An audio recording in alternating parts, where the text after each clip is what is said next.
қай тақырыпта оқығаныңыз керек? Қазіргі қоғам және мұғалім, мынау жалпылама тақырыптар, мына тақырыптарға жоламайық.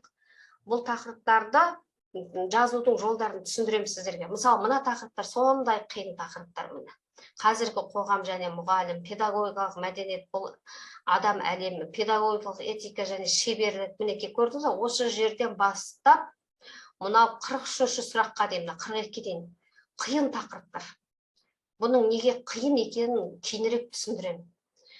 Қазір енді эссе құрылымына пайдалану үшін өзімізге ыңғайлы тақырып таңдап алайық. Қиынға жүгірмеңіздер. Қиыннан бастау шарт емес. Мысалы, егер мұғалімде өз ісіне тек сүйіспеншілік болса, ол жақсы мұғалім бола ала ма? Осы тақырып сіздерге жеңіл болып тұр ма, қиын болып тұр ма?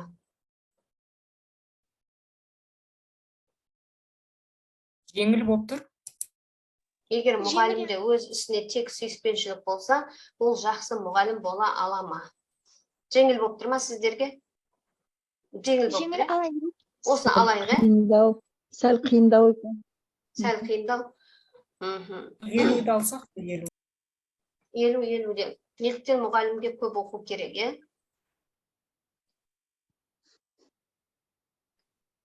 Жаңағы тақырып дұрыс сияқты. Шын. Бірінші тақырып айтқан Жаңа бірінші айтқан тақырыбымыз ба? Біз неғұрлым жеңілін алуымыз керек. Бізге ана қиынға жүгірудің қажет жоқ, біз әлі тереңдеген жоқпыз ғой. Біз неғұрлым жеңіл тақырыпқа жүгіруіміз керек. Міне сонымен 43 және 50. Егер мұғалімде өз ісіне тек сүйіспеншілік болса, ол жақсы мұғалім бола ала ма?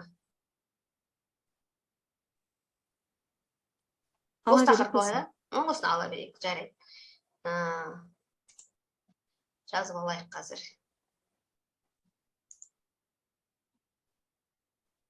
Сайтымыз қайда?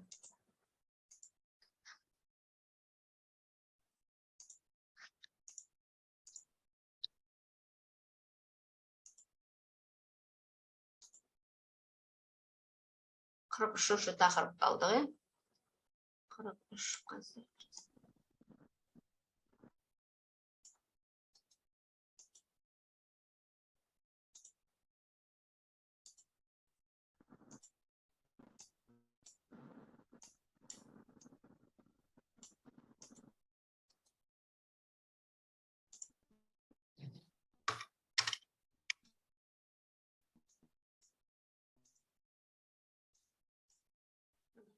Эссе тақырыбы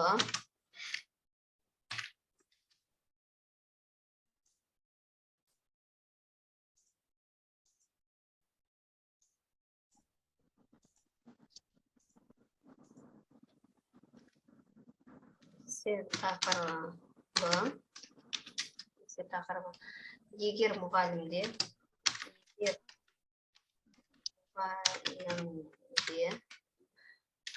өз ісіне тек сүйіспеншілік болса,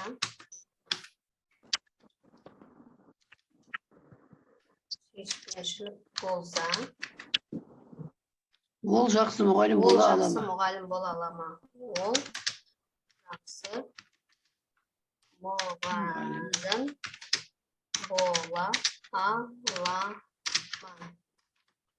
бола ала ма? Болды, енді алып тастайық. Бола ала ма?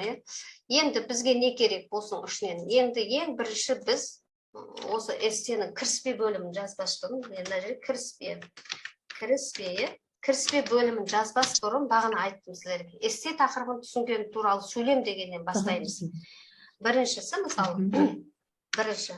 Сіздер эссе жазғанда бұлай жазбайсыздар ғой, бұны жай түсініп алу үшін айтып жатырмын сіздерге. Эссе тақырыбын түсінгені туралы сөйлем. Осы сөйлемді жазу үшін, осы кіріспе бөлімнің бірінші талабын жазу үшін түсінгені туралы сөйлем. Не туралы деген сұраққа эссе тақырыбынан жауап іздеу керек. Жақсы мұғалім туралы. Сөйлемді жазу үшін не туралы? Жоқ, толық жазайын. Эссе тақырыбынан тақырыбынан не туралы кешіріңіз.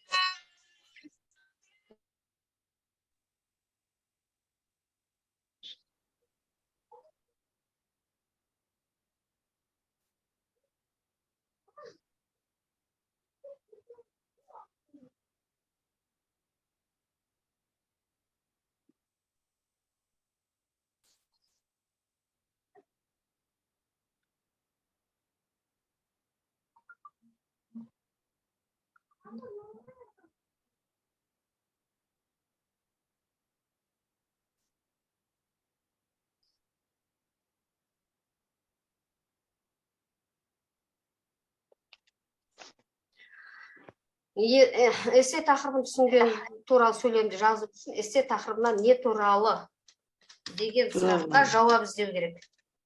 Деген сұраққа жауап іздеу керек. Жауап іздеу керек. Талабы осы. Енді біз жауап іздейік. Осы неде біз жауап іздейік. Не туралы? Жақсы мұғалім туралы. Мұғалім. Өз не сүйіспеншілікпен қараған жақсы мұғалім туралы. Сүйіспеншілік. Сүйіспеншілік болу керек мына жерде. Ол мұғалім жай мұғалім емес. Сүйіспеншілік бар. Жақсы мұғалім. Өзінің ісіне сүйіспеншілік бар. Шарт қойып тұр мұнда. Көрдіңіздер ма? Шарт қойып тұр.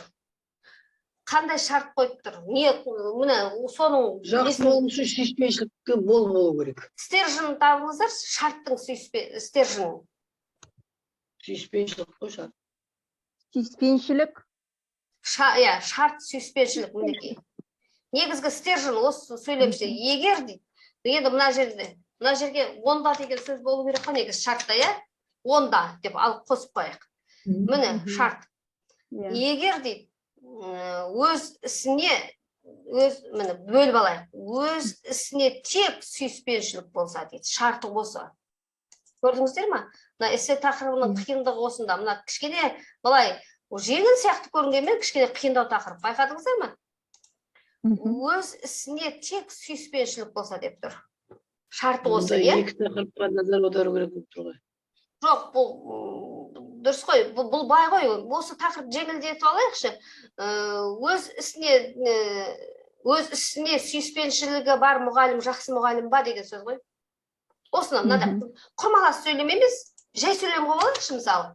Жай сөйлем қойып алайық. Мына жерде ол шартымен құрмалас болып тұр, шарт қойып тұр. Егер Өз ісіне сүйіспеншілігі мол, мұғалім жақсы мұғалім.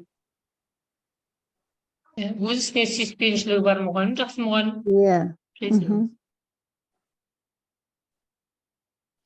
өз ісіне сүйіспеншілікпен қарайтын мұғалім, жақсы мұғалім десек, тағы да не кете ма? Болмай қала ма? Айта берейік нұсқаларымызды. Өз ісіне сүйіспеншілікпен қарайтын мұғалім, жақсы мұғалім. Ана бола ала ма деген қалдырмаңыздар. Соны сұрап жатыр ғой.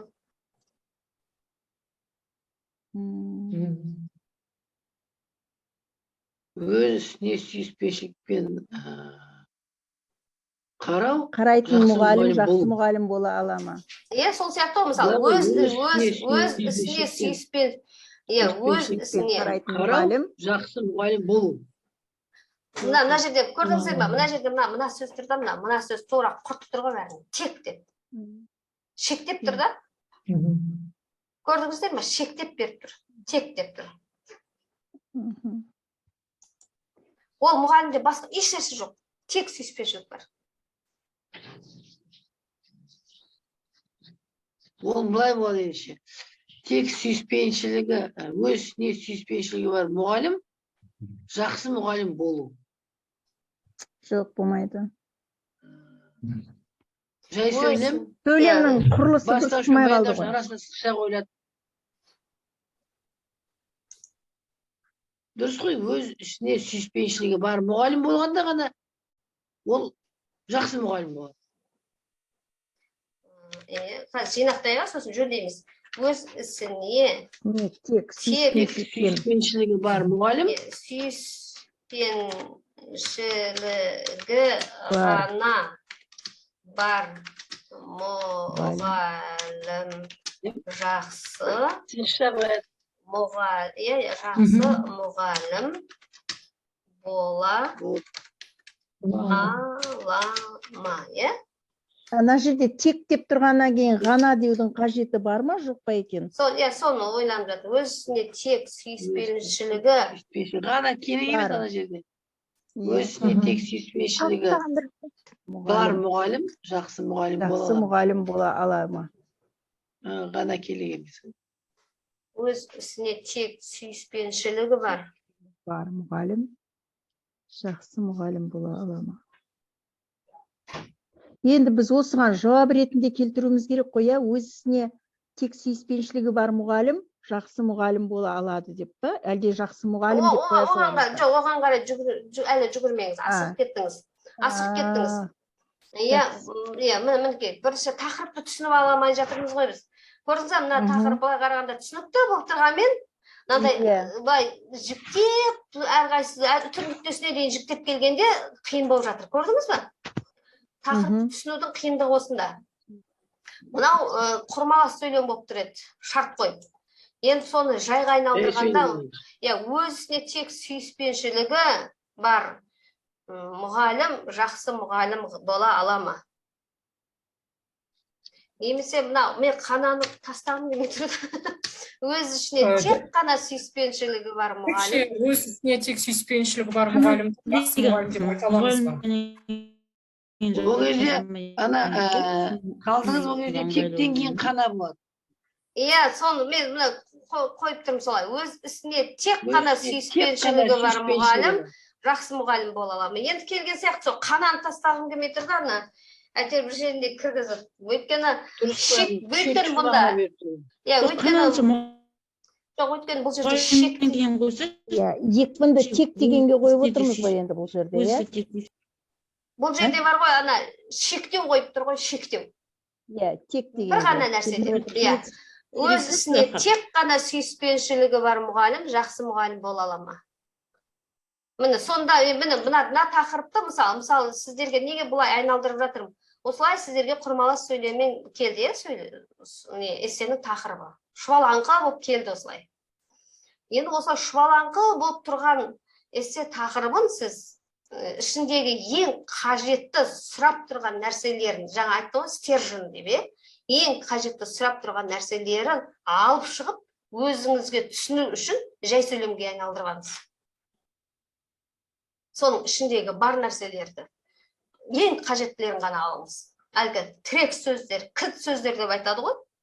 Сол тірек сөздер, кілт сөздер, негізгі сөздерді біз алып шықтық жаңа.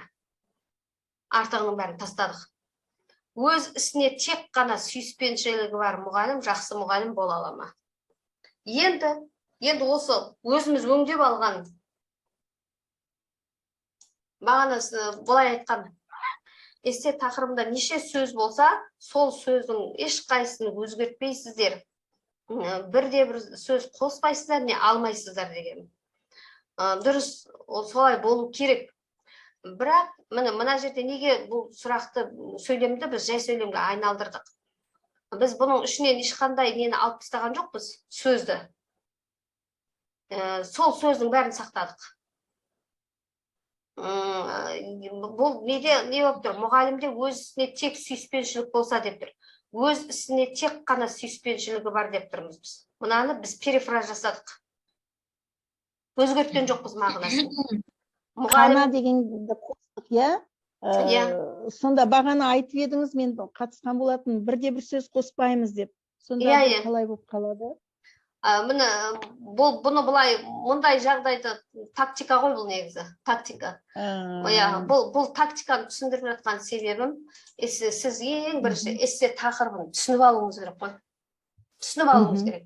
Мысалы, сізге мынандай ұзақ сонар сөйлем берілді. Ұзақ сонар, иә?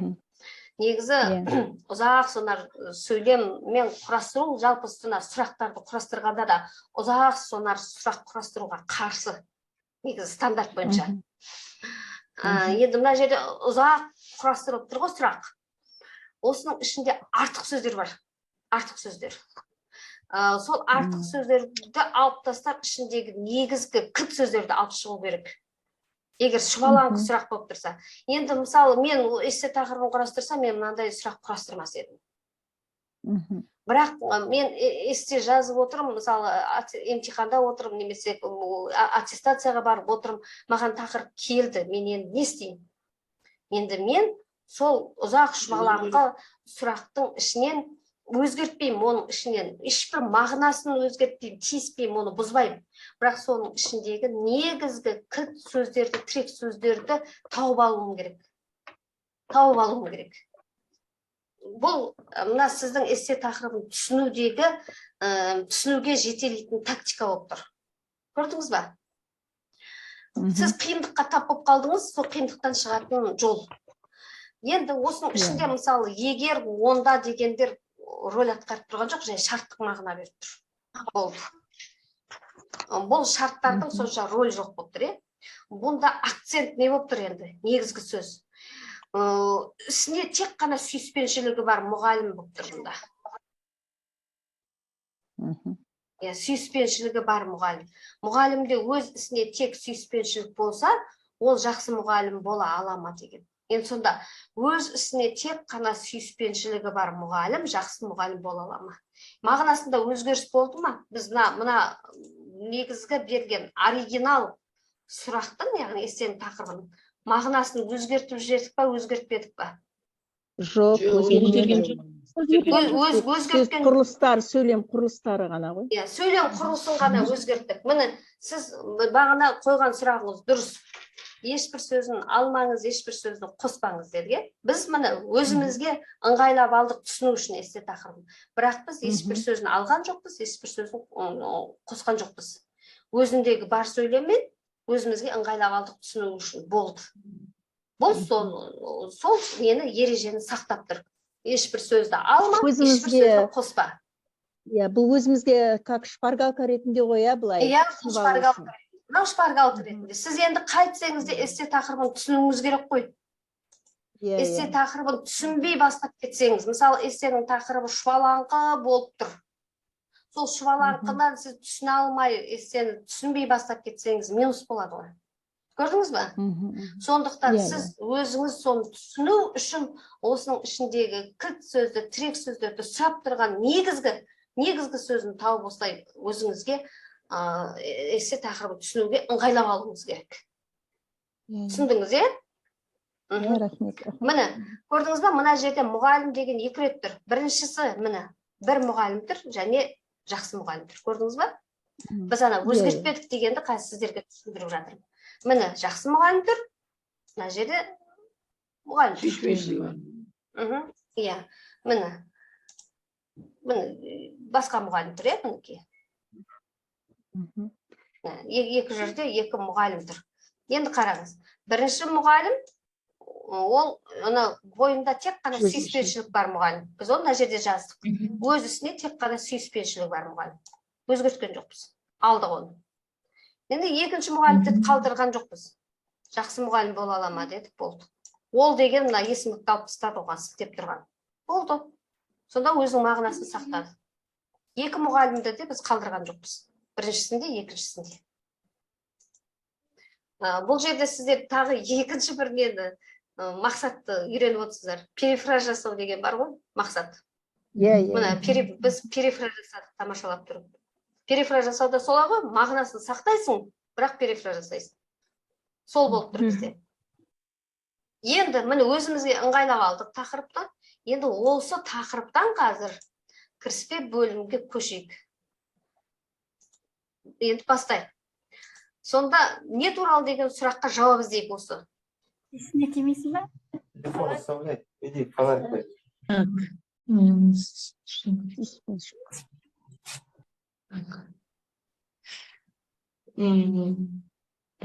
Қалай жақсы мұғалім бола алады дейміз ба, қалай? Не туралы болғанда? Сүйіспеншіліктен алып келуіміз керек болып тұр ғой, мына жерге. не туралы болды. Енді міне сіздер бүйтіп көріңіздер. Қазір не туралы деген сұраққа жауапты дұрыс жаздыңыз ба, жазбадыңыз ба? Бүйтіп бастап көріңіздер. Сүйіспеншілік деп. Иә. Бұл жерде жай сүйіспеншілік емес қой, өз ісіне сүйіспеншілік. Егер сіз сүйіспеншілік десеңіз, өз ісіне сүйіспеншілік деп бастайсыз. Жай сүйіспеншілік сұрап тұрған жоқ сізден, нақтылап сұрап тұр, өз ісіне сүйіспеншілік деп. Енді өз ісіне сүйіспеншілік деп бастадыңыз, не туралы? Өз ісіне сүйіспеншілік туралы. Мінекей, соны жаздыңыз. Не туралы деген сұраққа жауап бердіңіз. Яғни бұл өз ісіне сүйіспеншілік туралы болды деп, Енді мәселені табыңыз. Мәселе. Жалпы оның не екенін жазамыз, сонда өз ісіне сүйіспеншілік деген не деген?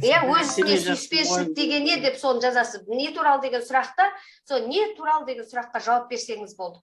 Өз ісіне сүйіспеншілік деген не деген сұраққа жауап берсеңіз болды.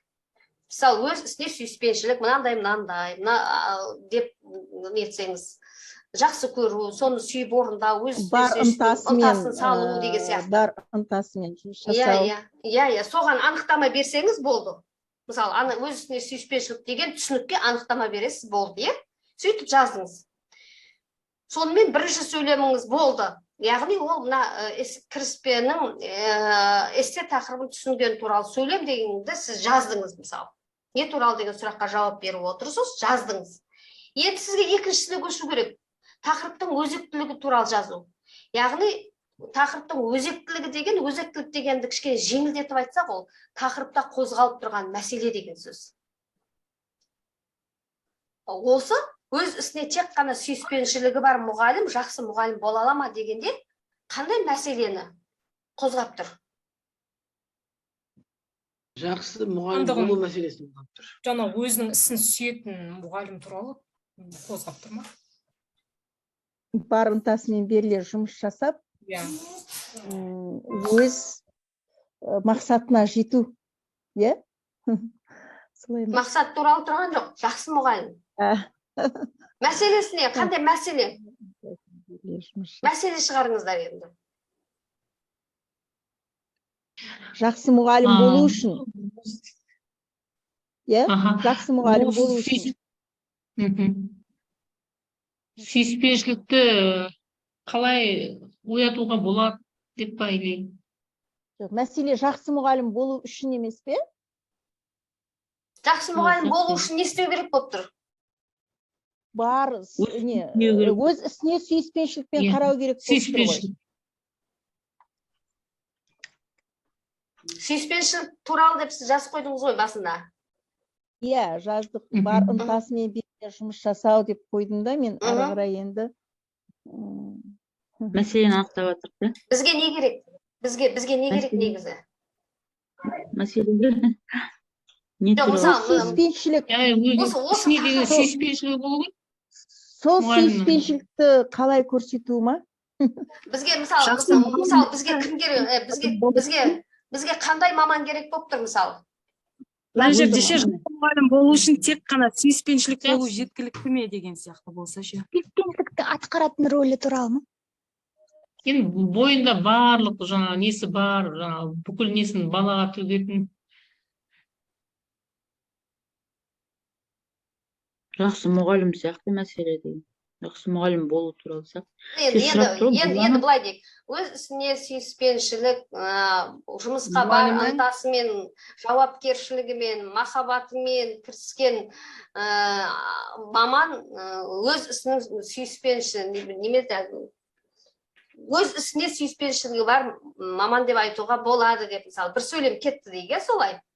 Енді ары қарай келесі сөйлемді жазайық. Мен былай дедім да, мұғалімнің тек қана өз ісіне сүйіспеншілігі ұстаздық еңбектен рахат табу.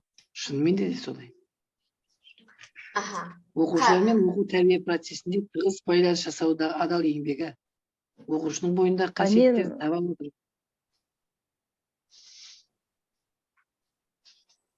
Өз ісіне сүйіспеншілік дегенде бар ынтасымен, махаббатымен беріле жұмыс жасауы деп қойдым. Өз ісіне сүйіспеншілік бар ынтасымен, махаббатымен беріле жұмыс жасауы. махаббатымен беріле жұмыс жасауы. жұмыс істеуі деге. Жұмыс істеуі. істеуі Жұмыс істеуі деге. Жасау деп халық көп қолданады, бірақ әдеби тілде жұмыс істеу деп айтады. Жұмыс істеу деп айтайық, міне өз ісіне сүйіспеншілік бар ынтасымен, махаббатымен беріле жұмыс істеуі. Енді өз ісіне тек қана сүйіспеншілігі бар мұғалім. Өз ісіне тек қана бізде екі логикалық ой тұр. Көрдіңіздер ме? Біріншісі өз ісіне тек қана сүйіспеншілігі бар мұғалім. Бірінші логикалық ой. Екінші логикалық ой жақсы мұғалім болу. Көрдіңіз бе? Бізге бағанадан бері сізге бізге не керек дегенді сұрап жатқаным осы. Өз ісіне тек қана сүйіспеншілігі бар мұғалім біздің миымызда тұр. Одан кейін жақсы мұғалім бола алу. Екі нәрсе. Енді екі нәрсе тұр, екі логикалық ой тұр. Осының қайсысы мәселе болып тұр? Өз ісіне тек қана сүйіспеншілігі бар мұғалім мәселе болып тұр ма? Жоқ, жақсы мұғалім бола алу мәселе болып тұр ма? Жақсы мұғалім бола ала ма? Мәселе, жақсы мұғалім болуында ғой. Енді мысалы не істеу керек ол үшін? Енді біз былай істейік. Мысалы бір ток-шоу болып жатыр дейік, немесе бір мәселе қозғалып жатыр дейік. Осының ішінде мысалы тақырып қып қайсысын шығарар едіңіздер? Өз ісіне тек қана сүйіспеншілігі бар ма? Өз ісіне сүйіспеншілігі бар мұғалім деп тақырып жасар ма едіңіз? Немесе жақсы мұғалім деп тақырып қоятын ба едіңіз? Жақсы мұғалім. Жақсы мұғалім деп, мысалы сіз бір не вебинар өткізіп жатсыз, немесе бір семинар өткізіп жатсыз, немесе сіз педагогикалық кеңесте бір тақырыпты қозғап жатсыз. Сол кезде сіз өз ісіне тек қана сүйіспеншілігі бар мұғалім деп тақырып қоя алмадыңыз, жақсы мұғалім деп тақырып қойдыңыз. Жақсы мұғалім. Енді сол жақсы мұғалімді ары қарай тарқатасыз. Жақсы мұғалімнің ішінде біреуі өз ісіне тек қана сүйіспеншілігі бар мұғалім. Түсіндіңіздер ме? Енді сонда бізде тақырып өз ісіне сүйіспеншілік туралы болып тұр ма бізге керегі? Жоқ әлде жақсы мұғалім керек болып тұр ма бізге? Жақсы мұғалім. Жақсы мұғалім керек. Жақсы мұғалімнің өз ісіне деген сүйіспеншілігі арқылы деп кететін шығармыз осы жерде. Жақсы мұғалім дегенді алуымыз керек. Сонымен енді эссенің тақырыбы не туралы? Жақсы мұғалім. Өз сүйіспеншілігі бар мұғалім туралы отыр. Жақсы мұғалім, Жақсы мұғалімнің қалай болуы, не арқылы болуы? Жоқ, сіз сұрақ қосып кеттіңіз. Қалай болуы, не арқылы деген екі сұрақ қосып. Біз бір-ақ сұраққа жауап іздеп жатырмыз. Не туралы деген? Жақсы мұғалімнің сүйіспеншілігі. Қасиет туралы. Қасиет деген жоқ қой бұл жерде. Қасиет деген жоқ қой. Енді жақсы мұғалім болу үшін оның бір қасиеттері болу керек пе? Жоқ, ол кіріспеде ол керек емес. Кіріспенің мақсаты тақырыппен таныстыру, мәселемен таныстыру, айтатын ойыңызбен таныстыру. Кіріспенің мақсаты тек қана таныстыру. Еш нәрсені дәлелдемейсіз. Өз ісін сүйетін мұғалім туралы. Мен сіздерге қайтадан келем, жаңа сіздер жауап беріңіздер. 2-3 мұғалім дұрыс жауап берді. Тақырып жақсы мұғалім туралы. Не туралы деген сұраққа жақсы мұғалім деген жауап беріп тұр. Не туралы? Эссенің тақырыбы не туралы? Жақсы мұғалім туралы. Жақсы мұғалім туралы. Біз кімді табуымыз керек? Біз жақсы мұғалім табуымыз керек. Мысалы, сондай педагогикалық кеңес өтсе де, немесе бір ток-шоу бірде өтсе де, біз жақсы мұғалім іздеп жатырмыз. Жақсы мұғалім керек бізге. Не туралы? Жақсы мұғалім туралы. Үздік мұғалім туралы. Бұл эссенің тақырыбы жақсы мұғалім туралы ма сонда? Не туралы? Мына эссе тақырыбын түсінген туралы сөйлеймін деген бірінші талапқа не туралы деген сұраққа, эссе тақырыбына не туралы деген сұрақ қойып іздегенде жауабын жақсы мұғалім туралы. Сонда сіз эссеңізді қалай бастайсыз? Жақсы мұғалім деп бастайсыз. Жақсы мұғалім. Бағананың бәрі. жақсы мұғалім. Енді сіз жақсы мұғалімге анықтама бересіз осы жерде. Жақсы мұғалім, қандай мұғалім? Жақсы мұғалім. Өз ісіне сүйіспеншілікпен қарайтын мұғалім, иә? Жақсы мұғалім. Тек қана өз ісіне сүйіспеншілікпен қараймын. Жақсы мұғалім көп қой, жақсы мұғалім. Жан-жақты оқушыларды жан-жақты шығар, оқушыларды. Міне түсіндіңіздер. Енді мен сіздерге қазір құрылымын құрып беремін. Есте жазбаймыз бұл жерде. Құрылымын жоспарлап беремін сіздерге. Бірге талқылап. Мыналардың бәрін жоспар құрып беруім керек. Мысалы, жақсы мұғалім дедік. Енді сіз осы жерде әрқайсыңыз әртүрлі жазасыздар. Оқушыларға да осылай үйретесіздер, бәріңіз бірдей нетіп кетпеңіздер. Жақсы мұғалім деп міне көп нүкте қойып қойыңыз. Яғни сіз осы жерде не туралы жазуыңыз керек? Жақсы мұғалім туралы жазуыңыз керек. Сонда сіз өстіп жақсы мұғалім туралы жазсаңыз, яғни сіз эссе тақырыбын түсіндіңіз. Өйткені эссе тақырыбы не туралы болып тұр? Жақсы мұғалім туралы болып тұр. Енді біз ары қарай кеттік. Екінші бізге керек эссе тақырыптың өзектілігі туралы жазу, иә? Екіншісі тақырыптың өзектілігі. Немесе мәселесі. Естеріңізде сақтаңыздар, өздеріңізге түртіпте жазып отырыңыздар. Кіріспе бөлімнің мақсаты таныстыру ғана. Міне сіз тақырыптың не туралы екенмен таныстырдыңыз. Енді мәселемен таныстыруыңыз керек. Тақырыптың өзектілігі. Жақшаның ішіне жазып қояйын, мәселесі деп. Мәселесі, иә? Ал, енді іздейік. Енді біз мына осы эссе тақырыбынан ешқайда кетпейміз. Осының ішінде неше сөз бар, содан аламыз. Оған сөз қоспаймыз, сөз алмаймыз. Енді мәселесі... Тек қана сүйіспеншілігі бар мұғалім. Мінекей, өте тамаша. Өз ісіне тек қана сүйіспеншілігі бар мұғалім. Бұның мәселесі осы болып тұр. Өз ісіне тек қана сүйіспеншілігі бар мұғалім болып тұр мәселесі. Осы туралы жазасыздар. Міне, осы туралы жазасыз. Өз ісіне тек қана сүйіспеншілігі бар мұғалім. Біз осы мәселені талқылаймыз, осы мәселені қозғап жатырмыз. Енді осы өз ісіне тек қана сүйіспеншілігі бар мұғалім туралы сіздің ойыңыз сұрап жатыр ғой. Бағана толғана айтты ғой, позициясы деп. Міне позициясы осы. Позиция сұрап тұрған эссе осы. Мінекей. Болам, алам, ма деп сізден сұрап тұр. Сіз я дейсіз, жоқ дейсіз. Дәлел дейсіз. Енді тезис қоямыз. Эссенің тақырыбы сізден не сұрап тұр? Жақсы мұғалім. Жоқ, жақсы мұғалім сұрап тұрған жоқ. Сізден жалпы сұрап тұрған жоқ қой. Өз ісіне тек қана сүйіспеншілігі бар мұғалім. Жақсы мұғалім. Бола ма, болмай ма емес пе? Иә. Енді сіз мына жерде мәселені қозғап келдіңіз, өзіне сүйіспеншілігі бар мұғалім деп қозғап келдіңіз, да?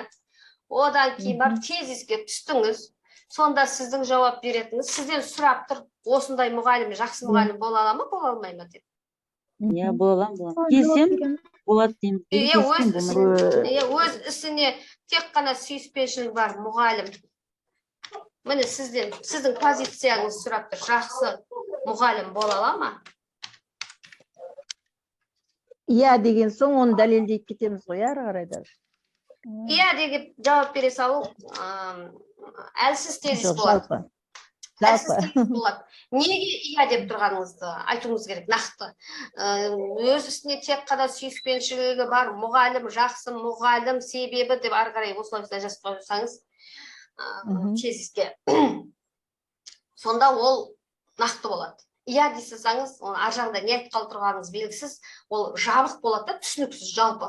Ол әлсіз тезис болып қалады. Сондықтан оны нақтылай түсіңіз. Сұрақтарыңыз бар ма кіріспе бөлім бойынша?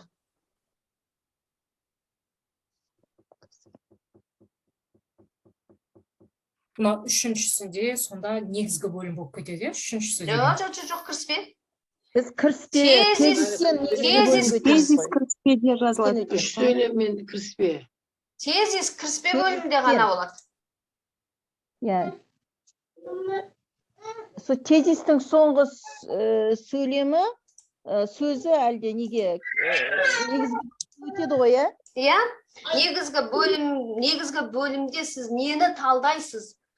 Сол кіріспе бөлімнің соңында тезис түрінде тұрады. Тезис болып тұрады.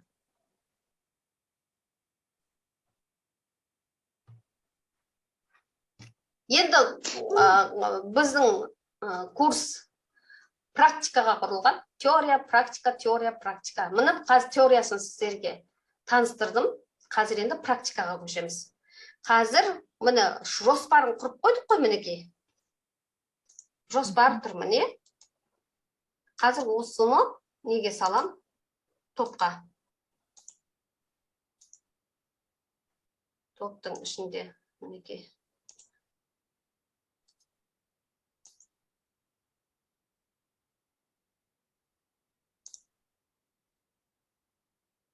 Осы жоспарға қарап отырып, несі түспей қалады екен, бұл слайдта. Мынау неге түспей қалды мына жер? Бұл бөлек па? Бұл бөлек қой. Иә, бұл бөлек. Бұл слайд болып тұр ғой. Бұл бөлек тұр. Мінекей. Мынау кіріспенің құрылымы. Мінекей, біз жоспарладық жаңа. Кіріспе қалай жазылу керек? Жоспарладық. Оқушыларыңызға да осылай үйретесіздер. Кіріспені үйреткенде.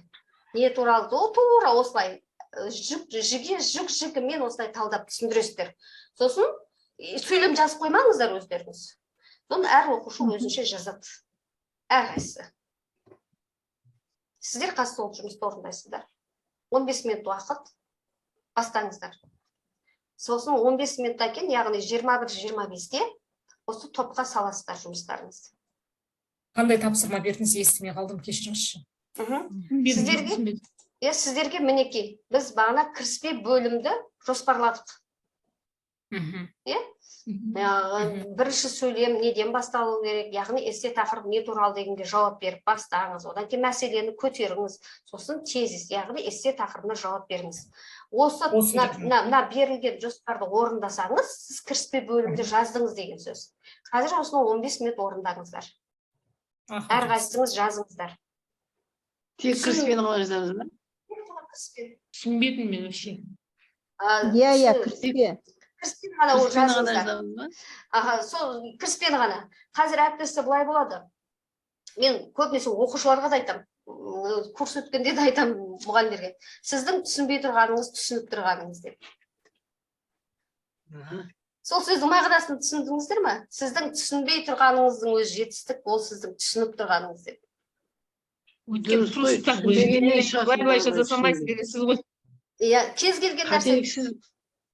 келген нәрсе түсінбей тұрып ойланудан басталады ғой. Ешкім еш нәрсені түсініп бастамайды ғой. Түсінбей бастайды. Осы тақырыпты қайт жазамыз, сонда түсінбедім қалай болады.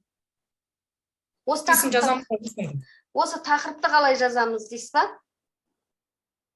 Осы тақырыпты аламыз ба? Қазір біз осы тақырыпты жаңағы, егер мұғалімде өзіне тек түспеушілік болса, онда ол жақсы мұғалім бола ала ма? Осыған жазуымыз керек па? Иә, осыған жазасыздар. Жаңа сіз бәріміз бірлесіп отырып жоспар құрдық қой. Осы тақырыпқа кіріспе бөлім жазасыз. Мінекей.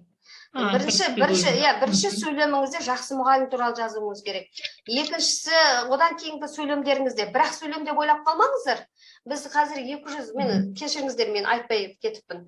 250 сөздік эссе жазып жатырмыз. Мысалы, сіздерде аттестацияда 250-300 сөздік эссе деп келеді ғой. Ал кіріспе бөлім сол менің эссенің 20-30% мөлшері. 20-25-30% мөлшері неде тұрады? Кіріспе бөлімде тұрады. Енді 250 сөздің, мысалы 20-30% деген ол 60-70 сөз. Ал 60-70 сөз дегеніңіз ол 5-6 сөйлем. Мысалы, сіз жақсы мұғалім деген не туралы деген сұраққа жауап берді, мүмкін бір сөйлем жазасыз. Ал өз ісіне тек қана сүйіспеншілігі бар деген жерде мүмкін 3 сөйлем жазасыз. Сонымен 4 сөйлем болды. Тезис қояр кезде 1 сөйлем жазасыз, мысалы 5 болды. Мүмкін сіз жақсы мұғалімді түсіндіруде 2 сөйлем жазасыз. Өз ісіне тек қана сүйіспеншілігі бар дегенде, мысалы 3 сөйлем жазып қалуыңыз мүмкін. Тезисте 1 сөйлем, сонымен 6 сөйлем болды, мысалы. 250 сөздік эсседе. Сұрақтарыңыз бар ма? Қазір міне осылай кіріспе бөлімді жазып жаттығасыздар. Содан кейін кері байланыс беремін. Сол кері байланыс беремін. Одан кейін мүмкін тағы да ары қарай кері байланыспен жұмыс істейсіздер. Солай түсінесіздер. Яғни сіздер эссені өздеріңіздің бойларыңыздан өткізіп түсінесіздер.